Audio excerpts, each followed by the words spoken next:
A good economic system. Dear fellow human beings, we live in an age of great contradictions. Never before has there been so much technological progress, never before so much prosperity, and yet people are more dissatisfied than ever. The gap between rich and poor is widening ever further, our natural resources are dwindling, and we face global challenges that we cannot solve using old ways of thinking. What is the economy actually for? Should it generate as much profit as possible? Or should it serve people and enable them to lead a good life? This question is more relevant today than ever. An economy should not be an end in itself. It should serve people. That means decent work, fair opportunities, sustainable stewardship of nature, a stable regional economy, innovation, and responsibility towards future generations. An economy is successful when as many people as possible benefit from it, not just a select few. Today, I invite you to join me in reflecting on an economic model that puts people back at the center. An economy that does not merely maximize profit, but promotes the well-being of all. Earth Overshoot Day, a wake-up call. Let's begin with a striking indicator, Earth Overshoot Day. This is the day on which we have used up the resources that our planet can regenerate within a year. The trend is alarming. In 1987, this day was still the 19th of December worldwide. By 2018, it had already fallen to the 1st of August. In Germany, Overshoot Day is now in early May. What does this mean? We are living at the expense of other countries and at the expense of our future. Let's turn to another scandal of our time. The obscene distribution of wealth. 1% of the world's population owns around 40% of total wealth. The richest 1% have appropriated 82% of the wealth created last year. The poorer half of humanity came away empty-handed. During the coronavirus pandemic, the richest have doubled their wealth, whilst over 160 million people have been pushed into poverty. Meanwhile, women perform 12.5 billion hours of unpaid care work every day. What are the causes of this trend? So-called quarterly thinking dominates. Companies think in terms of 3 months, not generations. Too much power in too few hands. Power corrupts, and great power corrupts all the more. An unregulated financial sector. Making money without contributing anything fosters problematic character traits. Products are deliberately designed to break quickly. This is a waste of resources and fuels resource wars. Neo-colonialism. The exploitation of people and countries today is just as rife as it was in colonial times, only with different methods. The logic of profit means that sick people are more profitable than healthy ones, that wars are good for profits, and that finance serves profit rather than the economy. However, this harms citizens and the economy as a whole far more than the specific benefits derived from it could ever justify. We are reduced to mere consumers, rather than being producers, as befits human dignity. Neoliberalism, a system out of control. Neoliberalism is a highly dynamic but very aggressive system. Ultimately, it begins to devour itself. The purpose of government is increasingly to serve neoliberalism. There is no longer a community based on solidarity. The rich pay almost nothing towards the common good. Extreme polarization divides and threatens communities. The main problems: wealth inequality, environmental consequences, and a short-term profit-driven mindset harm people, nature, and the economy, even in the long term.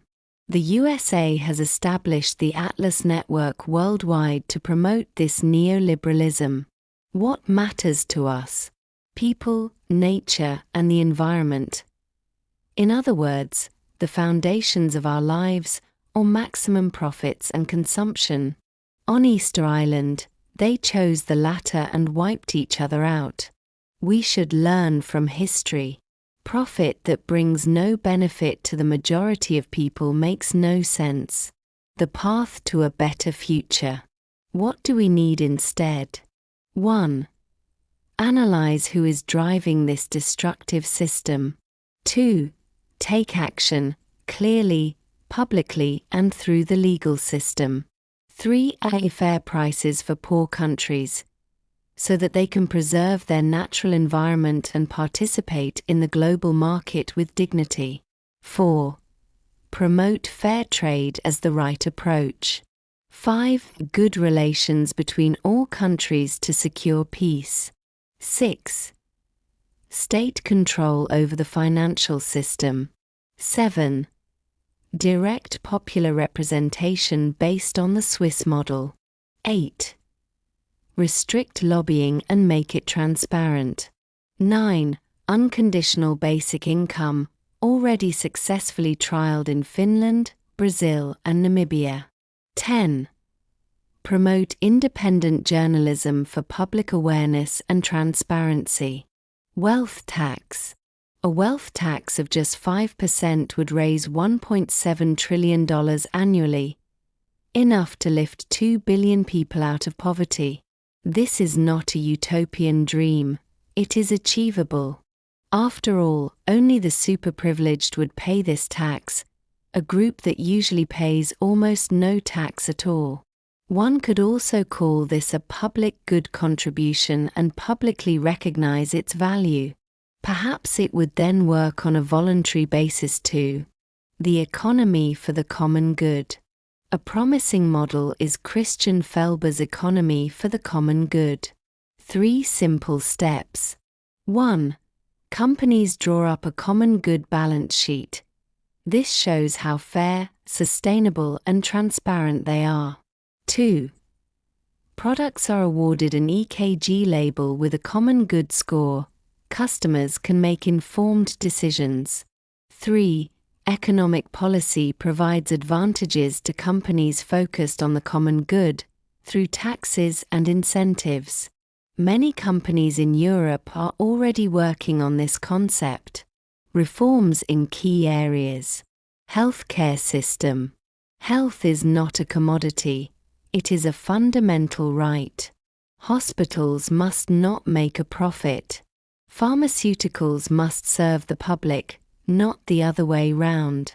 Housing. Affordable housing for all. Permanent rent caps. More public and cooperative housing. Agriculture. Strict regulations for animal husbandry. Abolish environmentally harmful subsidies. Promote small-scale, organic farming. Work. Work is a creative expression of humanity. Secure employment conditions and part-time working arrangements. Employ more people, increase efficiency. What can each individual do? React and take action instead of complaining. Keep informed via alternative media. Share constructive content. Network with like-minded people. Approach politicians and political parties. Support businesses dedicated to the common good. Get involved in citizens' forums and initiatives. Intellectual aspects and new awareness. Greed is a major driving force behind neoliberalism. The greedy person is never happy. Greed arises from a lack of self-esteem and an inner emptiness. We must move away from elite thinking towards a systemic, holistic, and interconnected way of thinking. Whilst consumption has risen steadily since the 1970s, people's satisfaction in wealthy countries has steadily declined. Research shows that the most satisfied people are those in the lower middle class. More consumption does not make us happier. Constructive thoughts create positive realities. History shows that societies change whenever enough people realize that change is possible.